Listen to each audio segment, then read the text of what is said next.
Mentioning the word hemp usually brings one very specific image to mind: recreational drug use.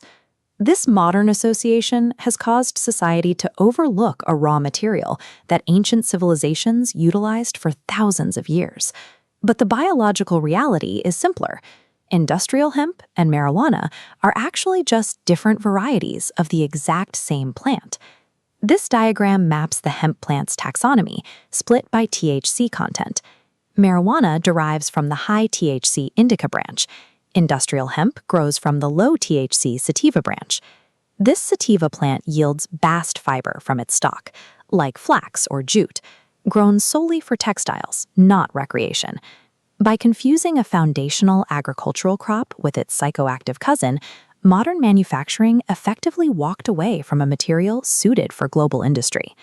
Long before it was restricted, hemp was a staple of daily life. For thousands of years, civilizations across almost every continent relied on it for basic survival and trade. When early explorers took to the oceans, they brought it. Christopher Columbus navigated to the Americas on ships equipped with hemp rigging. In colonial America, it was a vital cash crop. Farmers across the colonies grew it extensively, including George Washington and Thomas Jefferson. Even the earliest symbols of the United States were built from it. When Betsy Ross sewed the very first American flag, she constructed it from hemp fabric. Decades later, when Levi Strauss designed his original pair of riveted work jeans, he fabricated them from that same material. For most of human history, the durability of the fiber made it the standard for everything from homemade peasant clothing to ceremonial robes for kings. Most fabrics slowly degrade with regular use. Hemp operates on a different mechanical principle. The more you wash and wear it, the softer the garment becomes. It wears in rather than wearing out.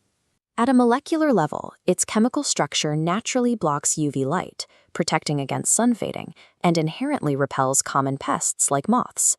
This diagram shows the fiber's moisture cycle. It is superabsorbent, pulling sweat from the skin and rapidly releasing it into the air to keep the wearer dry. Because it dries so quickly, the fabric hinders the growth of anaerobic bacteria.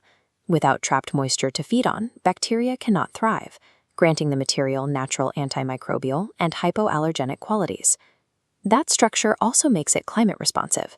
It acts as a breathable vent in intense heat, yet provides effective insulation in cooler temperatures. Hemp's molecular structure provides a natural combination of durability, moisture control, and thermal regulation that synthetic fabrics often struggle to replicate. Today, the global textile industry relies on cotton as its standard.